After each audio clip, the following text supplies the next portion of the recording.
വീട്ടിലെ പുതിയ captain Jasmine. ഇനി ജാസ്മിൻ തീരുമാനിക്കും പവർ ടീം ആരാണെന്ന്. ജാൻമണിയുടെ ശാപം, യമുനയുടെ വാക്കുതർക്കം എന്തൊക്കെയാണെന്ന് നോക്കാം. അതിനു മുന്നേ വീഡിയോ ആദ്യമായിട്ട് കാണുന്നവരുടെ ചാനൽ സബ്സ്ക്രൈബ് ചെയ്ത് ലൈക്ക് ചെയ്യണം, കമൻറ്റ് ചെയ്യണം. അതെ, പുതിയ ക്യാപ്റ്റൻ ജാസ്മിനാണ്. ഇന്നലെ ടണൽ ടീം ആണ് ടാസ്കിലെല്ലാം വിജയിച്ച് മുന്നിൽ നിന്നത്. ക്യാപ്റ്റൻ ആരാണ് എന്നുള്ള ഒരു തർക്കം മാത്രമേ ഉണ്ടായിരുന്നുള്ളൂ. ഏതായാലും ക്യാപ്റ്റനായിട്ട് ജാസ്മിനാണ് എന്തെങ്കിലും. ഇനി ജാസ്മിൻ തീരുമാനിക്കും ആരായിരിക്കും പവർ ടീമിൽ വരുന്നത് എന്ന്. ജാസ്മിൻ ക്യാപ്റ്റൻ ആയപ്പോഴത്തേക്കിനും ആകെപ്പാടെ യമുനയ്ക്ക് അത് ഇഷ്ടപ്പെട്ടില്ല. അങ്ങനെ യമുന ജാസ്മിൻ ഒരു വേർഡ് ഉപയോഗിച്ചു. വഴക്കിനിടയിൽ എന്തോ സെക്ഷൽ ഫ്രസ്ട്രേഷൻ എന്നൊരു വാക്ക് ജാസ്മിൻ അവിടെ ഉപയോഗിക്കുന്നുണ്ടായിരുന്നു. ആ ഒരു വേർഡ് പറഞ്ഞിട്ട് അത് വളരെ മോശമായ കാര്യമാണ്. ജാസ്മിൻ അതുകൊണ്ട് ക്യാപ്റ്റൻ ആകാൻ അർഹതയില്ല. ഗബ്രി ആണെങ്കിൽ പാർഷ്യാലിറ്റി കാണിക്കും എന്നൊക്കെ പറഞ്ഞിട്ട് യമുന തനിക്ക് ക്യാപ്റ്റൻ ആവണം എന്ന് പറയുകയാണ്. ശ്രീരേഖ ഒരിക്കലും ക്യാപ്റ്റൻ ആകാൻ പാടില്ല. പവർ ടീമിൽ ഇരുന്നുകൊണ്ട് പവർ ടീമിലിട്ട് തന്നെ പണിത വ്യക്തിയാണ്.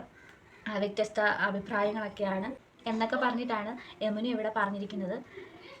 എൻ്റെ ഒരു അഭിപ്രായത്തിൽ യമുനയുടേതായ കളികൾ കളിക്കുന്നുണ്ട്, കാര്യങ്ങളൊക്കെ ചെയ്യുന്നുണ്ട്. എങ്കിലും ഈ ക്യാപ്റ്റൻ എന്നുള്ള രീതിയിൽ ആകാൻ ഗബ്രിയും ജാസ്മിനും ഇവരിലാരും ഒരാൾ തന്നെയാണ് ഏറ്റവും യോഗ്യതയുള്ളത്. കാരണം അവർ അത്രമേൽ എഫേർട്ട് ചെയ്ത് ടാസ്ക് കളിച്ചിട്ടുണ്ട്, ടാസ്ക് ജയിച്ചിട്ടുണ്ട്. അതുകൊണ്ട് തന്നെ അവരുടെ ഒരു എഫേർട്ടാണ് കൂടുതലും ടാസ്കുകൾ ജയിക്കാനും പോയിന്റുകൾ നേടാനും കാരണമായിട്ടുള്ളത്. ഒരിക്കലും യമുനയും ശ്രീരേഖ ഹെൽത്തിൻ്റെ ഇഷ്യൂ കൊണ്ടായിരുന്നു. യമുന ചെയ്തിട്ടില്ല എന്നല്ല, എന്നാൽ ഇവരുടെ അത്രയും അധികം ഒന്നും യമുന ചെയ്തിട്ടില്ല. അതുകൊണ്ട് തന്നെ ജാസ്മിൻ, ഗബ്രി ഇവരിൽ ആരെങ്കിലും ഒരാൾ ക്യാപ്റ്റൻ ആവാൻ തന്നെയാണ് യോഗ്യതയുള്ളത്. അങ്ങനെ ജാസ്മിൻ ക്യാപ്റ്റനായി. പിന്നെ ജാൻമണിയുടെ ശാപം. ജാൻമണി ഇവിടെ എപ്പോഴും ശപിക്കുക. എനിക്ക് തോന്നുന്നു ജാൻമണി ഇനി ബിഗ് ബോസിനെ ലാലേട്ടനെ മാത്രമുള്ളൂ തോന്നുന്നു ശപിക്കുക. ബാക്കി എല്ലാവരെയും ഓൾറെഡി ശപിച്ച് കഴിഞ്ഞിരിക്കുകയാണ്. ഈ ക്യാപ്റ്റൻ്റെ കാര്യങ്ങളൊക്കെ പറയുന്ന സമയത്താണ് ജാൻമണിയുടെ ഈ തേർഡ് ക്ലാസ് ഫസ്റ്റ് ക്ലാസ് എന്നൊക്കെയുള്ള ഈ പരാമർശങ്ങൾ. അതെ, ജാൻമണി അങ്ങനെ ക്ലാസ്സൊന്നും തിരിച്ച് സംസാരിക്കാൻ പാടില്ല, അത് ശരിയായ കാര്യമല്ല. എങ്കിലും എൻ്റെ ഒരു ഇതിൽ എനിക്ക് തോന്നുന്നു തേർഡ് ക്ലാസ് ഡ്രാമ എന്ന് തന്നെയാണ് പറഞ്ഞതെന്ന് തോന്നുന്നു. ജാൻമണി അവിടെ പറയുന്നുണ്ട് തേർഡ് ക്ലാസ് ഡ്രാമ എന്ന് മാത്രമേ ഞാൻ പറഞ്ഞിട്ടുള്ളൂ, അല്ലാതെ ആരെയും ക്ലാസ് തിരിച്ച് തേർഡ് ക്ലാസ് പീപ്പിൾ എന്ന് പറഞ്ഞിട്ടില്ല എന്ന് പറയുന്നുണ്ട്.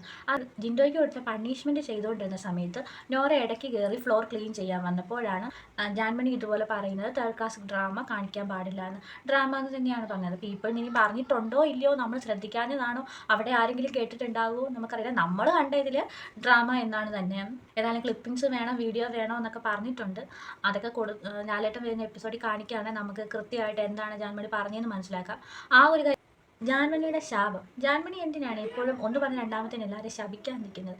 അങ്ങനെ ശാപമൊന്നും ഏൽക്കാൻ ചാൻസ് ഒന്നുമില്ല. അപ്പോൾ ഈ ശാപവാക്കുകൾ പറയുന്നത്, അല്ലെങ്കിൽ ആ ഒരു രീതിയിലുള്ള സംസാരം, താനൊരു സെലിബ്രിറ്റിയാണ്, അല്ലെങ്കിൽ താൻ ബിസിനസ് ക്ലാസ്സിൽ ഫ്ലൈ ചെയ്യുന്ന ഒരാളാണ്, റോഡിൽ കൂടെ തട്ടിമുട്ടി നടക്കുന്ന ആളല്ല എന്നൊക്കെ പറയേണ്ട ഒരു കാര്യം ജാൻമണിക്കില്ല. അത്തരം കാര്യങ്ങളൊന്നും പറയാതിരിക്കുന്നതാണ് നല്ലത്.